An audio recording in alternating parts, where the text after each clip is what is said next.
Moi! Mä teen nyt tämmöstä videoa, kun kuvaaminen ei innostanut yhtään ja asukuviikaan joku pari.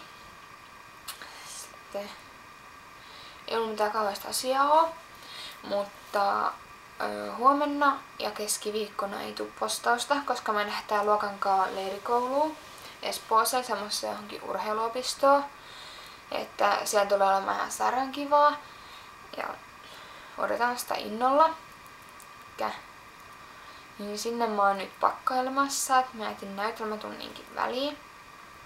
Että ensin mä olin vähän kaupungilla, vein kellon korjaamoon, sitten ostin karkkia ja limua sinne Espooseen ja sitten mä koitin etsiä itselleni semmosia kapreja tai semmosia urheilukappreja.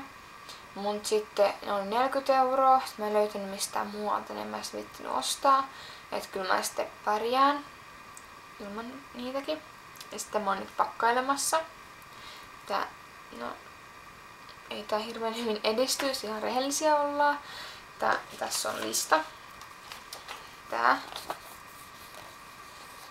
Näkyy. Ja siinä missä on ruksit, ne mulla on ihan kokonaan. Sitten jossain on niinku puoliksi ja tommosta. Mä voin nyt näyttää mitä mulla on täällä. Tossa on housuja. Sitten on yökkärihousut. Kenkiä, paitoja. Metrilakuu. Sitten tonne ne pitäisi saada. Tää ei kyllä tilasta ole puutetta, mutta tässä ei kyllä tosiaan ole vielä puoliikaa, että saa sitten nähdä.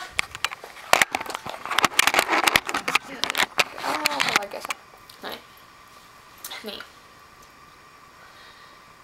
Että pitäisi pakkaamistakin jatkaa ja tommosta. Hyvä puoli on, että ei ole koulua, että saa sitten olla kavereiden kanssa ja tehdä kaikkea kivaa siellä. Niin mä koitan kuvailla sen mahdollisimman paljon, mutta mä en sitten tiedä kerkeekö se hirveästi kuvailla, kun on niinku aikataulut, että milloin tehdään mitäkin, että onko se, tai silloin kun vapaa-aikaa, että tekeekö mitään sen jälkeen tarvitsisi kuvailla tommosta, mutta saa sitten nähdä, eli torstaina tulee seuraava postaus ja mä menen jatkamaan pakkaamista. Moikka!